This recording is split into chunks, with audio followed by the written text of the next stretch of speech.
He has led the populous Horn of Africa nation for the last 18 years. His detractors say his autocratic style of leadership is a deterrent to a flourishing democracy.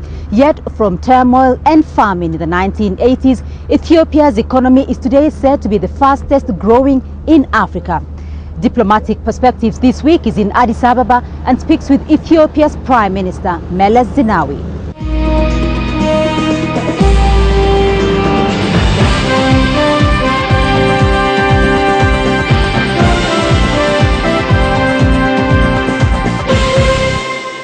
Your Excellency, thank you very much for seeing us. Now, you have been at the helm of Ethiopia's leadership for the last 18 years as President and subsequently as Prime Minister. Looking back at the journey of Ethiopia, where is Ethiopia today? Well, when the change in regime happened 18 years ago, the expectation amongst most observers, including sympathetic ones, was that Ethiopia was in for a rather rocky ride. It had many similarities with former Soviet Union and Yugoslavia, and many people expected a similar fate for Ethiopia. That has not happened. The country has remained intact and generally peaceful. So I think that's a major achievement.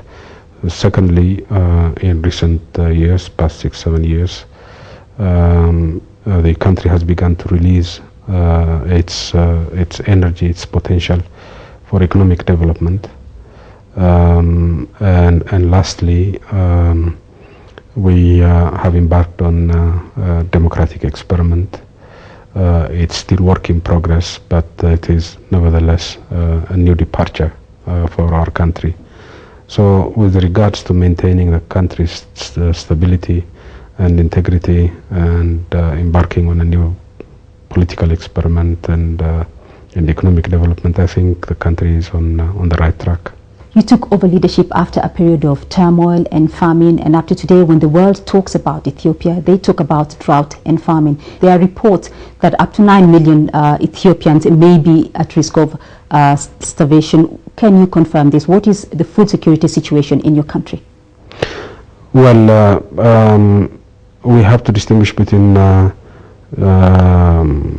shortage of food and famine. We have not had famine in the past 18 years, not because people have had enough,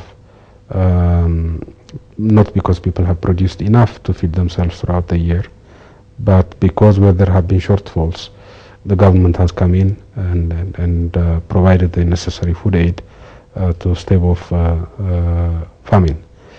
So we have, as I said, we have not had famine in Ethiopia for 18 years now, but we continue to have a sizable number of our population who are unable to feed themselves throughout the year, and we expect some 6 million Ethiopians to need assistance of various types in the year 2009-2010. Now that's still a very big number, but it's smaller than what has been the case in the past. Your country remains heavily dependent on agriculture, 80% of the population. What are you doing to address food insecurity issues? Well, first of all, food insecurity is the other name for poverty. And we need to tackle poverty in order to make sure that as many people as possible earn enough to be able to feed themselves. And that fight against poverty, in my view, has to focus on agriculture, not only because agriculture produces the products that we need to feed people, but also because it's the mainstay of our economies. So our focus in terms of fighting poverty has been to focus more on improving agricultural productivity, on managing the variability of rainfall better, both through irrigation and water harvesting techniques, and generally economic development as a whole. Secondly, that should reduce the number of people who need assistance, but it's not going to eliminate it. even the United States has people who are unable to feed themselves throughout the year. And that's where social security programs come in. Those who are unable to feed themselves, either because of unemployment or old age or whatever, are given assistance from domestic sources. The challenge for Africa is the assistance to those who are unable to feed themselves does not come from domestic sources. It is not budgeted. It's not an institutionalized process.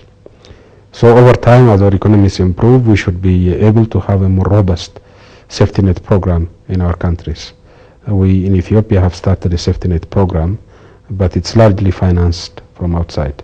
So over time, we need to take over that program, both in terms of expanding its scope and making sure that it is domestically financed. So I think the broad strategy is quite clear. We need to reduce the number of people who need assistance, and we need to provide institutionalized assistance to those who need such assistance. Ethiopia's economy is said to be one of the fastest growing non-oil producing economies in Africa. To what do you attribute this growth?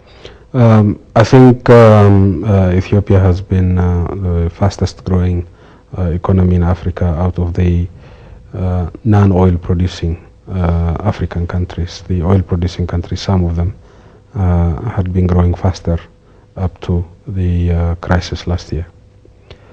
I think the main reasons for sustained growth, we have had an average of roughly 11% growth for 6 years now.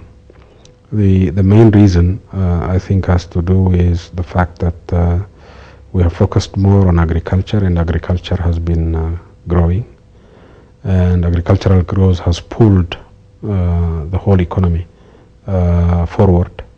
And secondly, we have invested quite a lot in infrastructure. So by combining both, I think we have achieved a rather fast growth, and we hope to maintain that. Despite this growth, though, there are those who say that your market reforms have been quite slow. There are those who say that Ethiopia's telecoms, for instance, are yet to open up. Are you averse to a purely market-driven economy? I'm not aware of any purely market-driven economy. The state has a role to play in any market economy, and I believe the state has a more robust role to play in developing economies. The fundamentalism of all types, I think, are wrong, whether it is religious fundamentalism or market fundamentalism. All extremes, I think, are wrong. A more balanced, a more pragmatic approach to economic change and development, in my view, is more fruitful. Now, world politics and economics have changed over the last 2 decades. Have your priorities changed?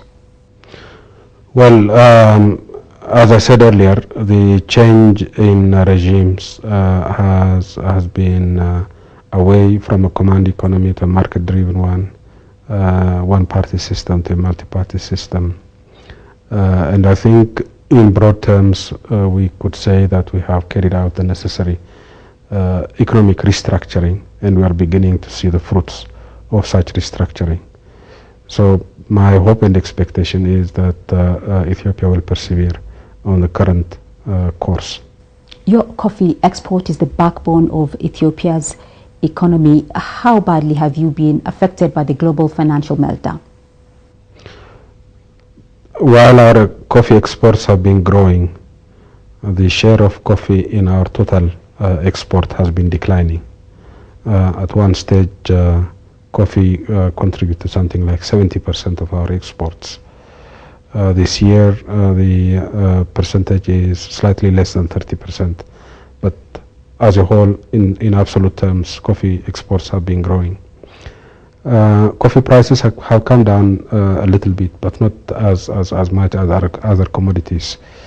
So I don't think the global market has affected the coffee sector as much as would be expected. You represented Africa at the recent G20 summit. First, what was your message, and was Africa's objective achieved?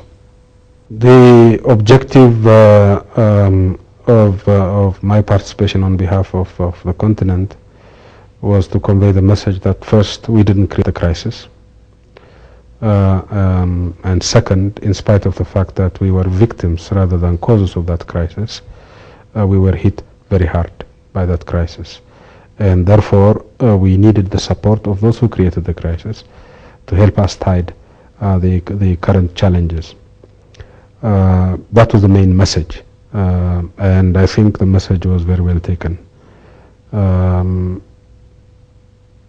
One measure of the fact that the message was very well taken is indicated by the fact that, contrary to previous experience of our engagement with the developed world, this time around we were able to get specific quantified pledges of assistance, and something like 40%, slightly more than 40% of that pledge has already been honored, and we hope and expect that the rest will also be honored over the coming 6 months to 9 months.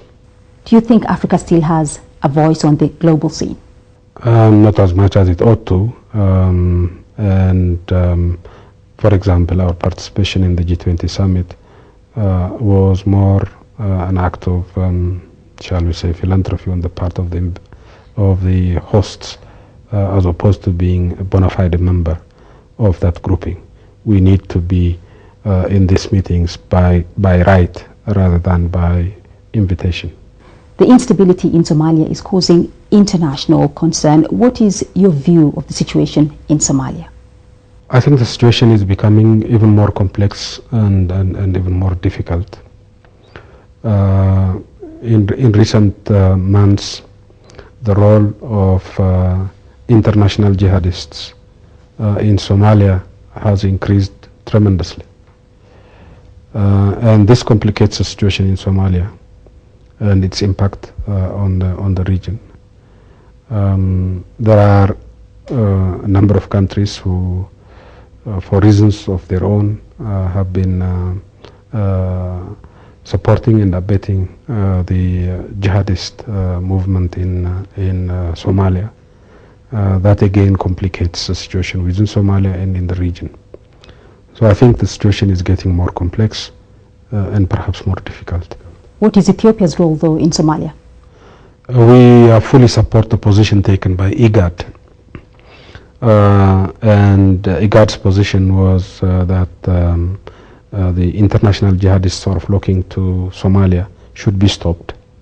And this includes monitoring of both the sea and airspace of Somalia to prevent flow of arms and fighters from abroad to Somalia, and taking steps against those countries that are financing, supporting and abetting the terrorists. That's the position taken by IGAD, and we support that.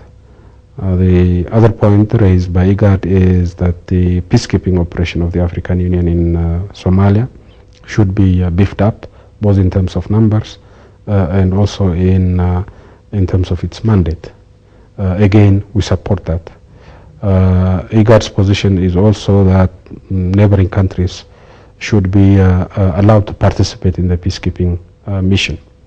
Although at this stage we have no plans to send our troops back to Somalia, we nevertheless support the idea that the neighboring countries such as Djibouti and Kenya should be allowed to participate in peacekeeping operations, because we believe they bring more commitment and better knowledge of Somalia to the table.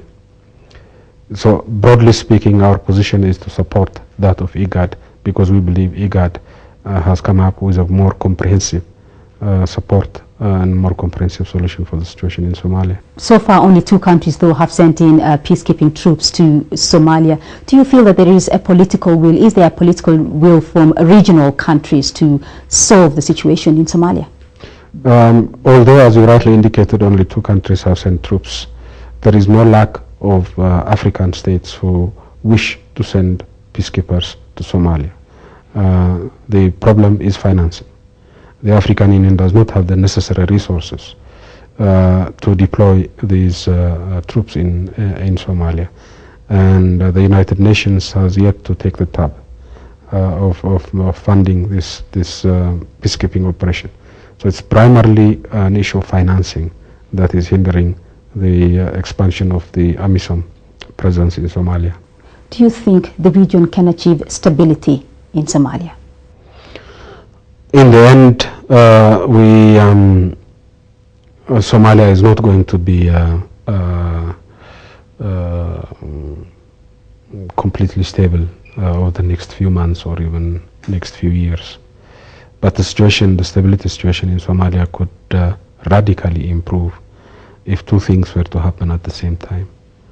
First, those jihadists who are flocking into Somalia and countries that support them need to be taken care of so that the Somalis can take care of their own problems by themselves. And secondly, more needs to be done to bring as many of the Somali factions and Somali clans together to bring stability to their country and resist the destabilizing impact of groups such as the Shabab, who are hell-bent on creating havoc both in Somalia and in the region with their quaint agenda of establishing a caliphate in the Horn of Africa. Ethiopia in 2006 sent in troops into Somalia. Was the objective of sending the troops into Somalia met? Yes, our objective was twofold. First, to prevent the Islamic Courts Union, which were then led by the hardcore jihadists of the Shabab, to prevent them from taking full control of Somalia and destabilizing Ethiopia and the region as a whole. And second, to convey to those Somali groups and constituencies who were riding on this horse of jihadism that this is not likely to be a profitable venture. I think we've done both, and that is why the moderate elements of the Islamic Courts Union have disembarked from that jihadist horse and have now become part of the solution. And I think that is why the jihadists have not yet taken full control of Somalia and are unlikely to do so anytime soon.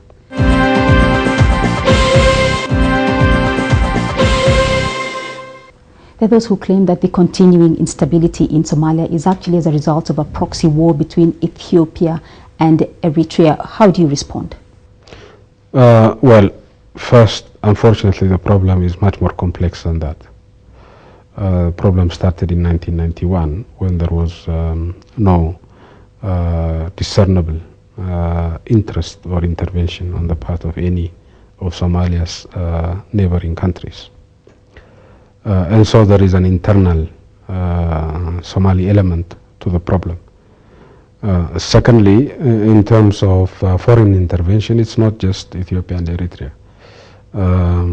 You have jihadists to the tune of several thousand foreign jihadists flocking to Somalia, all the way from American passport-carrying Somalis to Afghans and Pakistanis and all the rest. So it is not merely a matter of neighboring countries having differing views on Somalia. And thirdly, I think this so-called proxy war between Eritrea and Ethiopia and Somalia does a lot of disservice to Ethiopia's position on the matter. Ethiopia's position on the matter is completely identical to that of all the other neighboring countries, with the exception of Eritrea. IGAD's position is Ethiopia's position. We have supported internationally recognized government of the transitional federal government, which was initially established in Nairobi. And then this government was broadened in the Djibouti peace process. We supported that again, as did IGAD, as did the United Nations, as did the African Union. So in our case, we, together with the rest of the international community, are supporting stability in Somalia.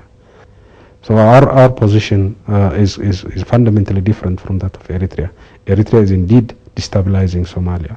That's why IGAD called for sanctions to be imposed on Eritrea. That's why the African Union, in its most recent summit in CERT, almost unanimously, with the exception of Eritrea, every other government supported the call for sanctions to be imposed on Eritrea. Considering the situation in Somalia, what is the status of bilateral relations between your country and neighboring countries, Ethiopia and Kenya, Ethiopia and Eritrea, Ethiopia and Sudan, Ethiopia and Djibouti?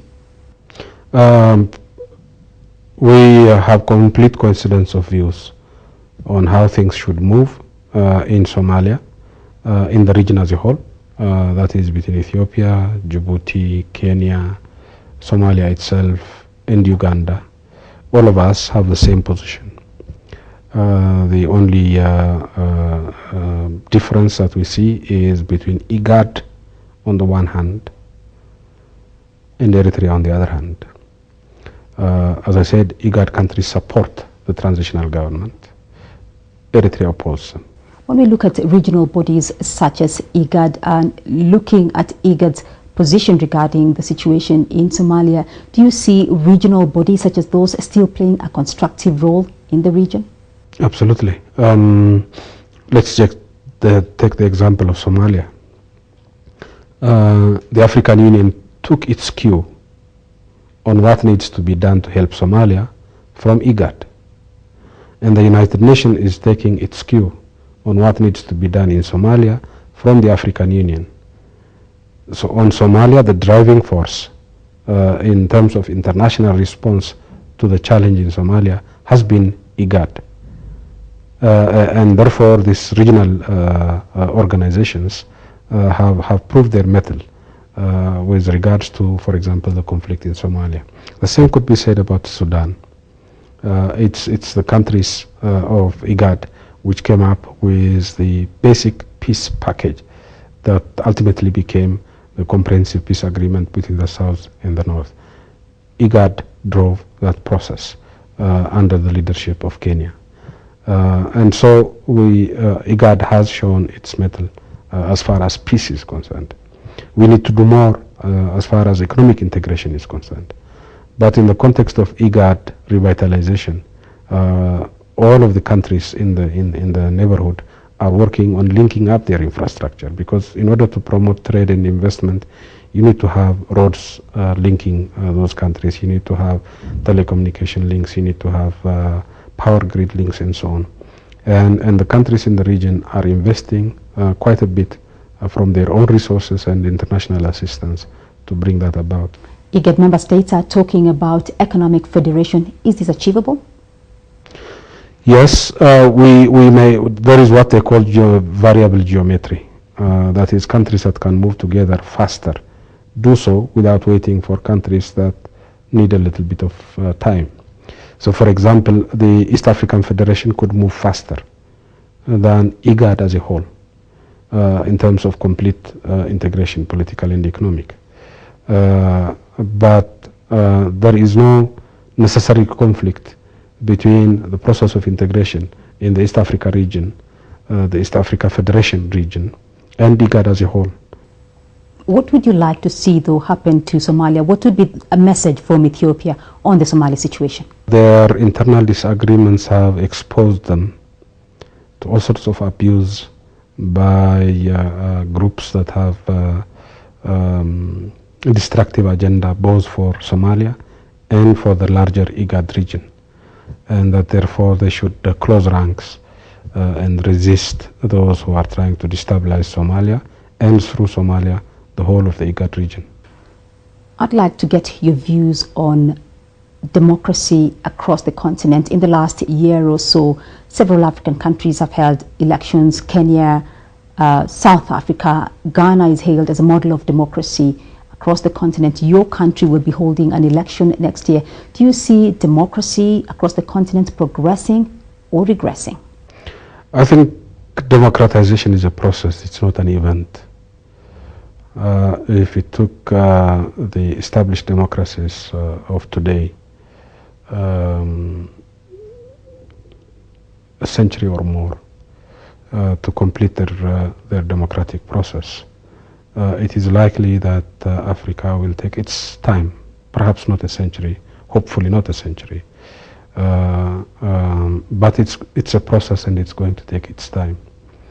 The key, in my view, in this regard is to build robust institutions as we go along the process of democratization.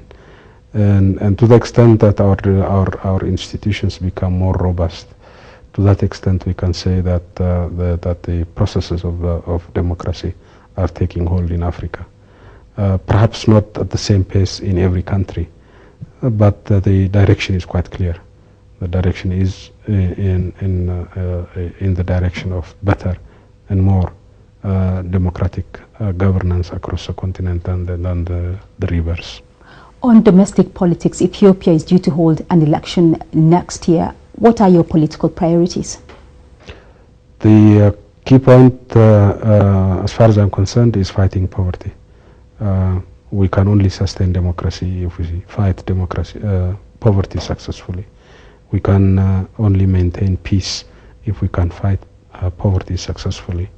We can have a more robust nation-building exercise only if we fight poverty. So fighting poverty and economic growth has to be at the center of every political agenda here. Secondly, we need to, as I said earlier on, build on the institutions of democratic governance that we have in this country, make them more robust. And lastly, but just as importantly, we need to have a more integrated economic space in the IGAD region in particular, and Africa as a whole. There are those who say that you may be considering stepping aside after 18 years at the helm. Can you confirm? This is something that the party is currently debating, and my expectation is that the party will pronounce itself on the matter over the coming 2 or 3 months.